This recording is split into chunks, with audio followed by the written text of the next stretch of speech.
రావుని పిలిచి విచారణ అనగానే ఏం హరీష్ రావు నువ్వు ఎవరికి ఏం ఫోన్ ట్యాపింగ్ చేసావు, నీ పాత్ర ఏంది, నీ సంగతి ఏంది, నీ కథ ఏంది అని అడుగుతారు అనుకుంటే, హరీష్ రావుని ఒక ఎమోషనల్ బ్లాక్మెయిల్ చేశారు. వెళ్ళిన తర్వాత మీ ఫోన్ ఏడాది పాటు ట్రాప్ చేశారని మీకు తెలుసా అని అడిగారు. నేను నమ్మను అన్నాడు ఆయన. అట్లయితే మరి ఇదిగో ఆధారాలు చూడండి, మీ ఫోన్ కూడా ట్రాప్ చేసిన లిస్టులో ఉందండి, మీరు చెప్పే ఆధారాలు నేను నమ్మను అన్నాడు. ఆయన మనసులో నమ్మచ్చేమో, కానీ అలా కేసీఆర్తో గొడవ పెట్టుకోవాలని, కేటీఆర్తో గొడవ పెట్టుకోవాలను లేదు కదా. అలా గొడవ పెట్టుకోవాలని వాళ్ళ పట్లన ఒక వ్యతిరేకత రావాలని వీళ్ళు అడిగారనమాట.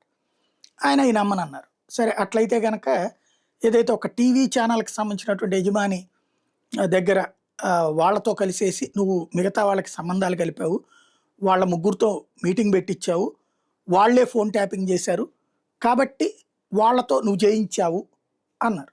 నేనెందుకు చేస్తాను, వాళ్ళలో మాకు ముందు ఇది చేశారు, సర్వే చేసి పెట్టారు ఆ టీవీ ఛానల్ వాళ్ళు, 40 సీట్లు తప్పించి గెలవలేమని చెప్పారు.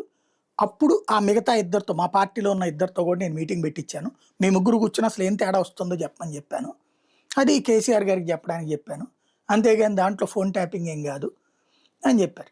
లేదు లేదు నువ్వు ఎవరినైతే పంపించావో ఆ పంపించిన పర్సన్తో కూర్చొని ఇద్దరు కూడా ఫోన్ ట్యాపింగ్ చేశారు కాబట్టి అందులో నీ పాత్ర ఉందంటే నేను చెప్పాను కదా ఇది వాస్తవం అని చెప్పారు.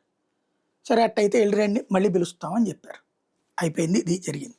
నేనేమో అక్కడ బల్ల కింద కూర్చోలేదు, బాత్రూంలోనూ లేను, విశ్వసనీయ సమాచారం కూడా కాదు. ఈనాడు రాసిన వార్త అది వాళ్ళకి విశ్వసనీయంగా తెలిసిందంటే, అంటే మేబీ దర్యాప్తు అధికారులు చెప్పుండాలి వాళ్ళకి.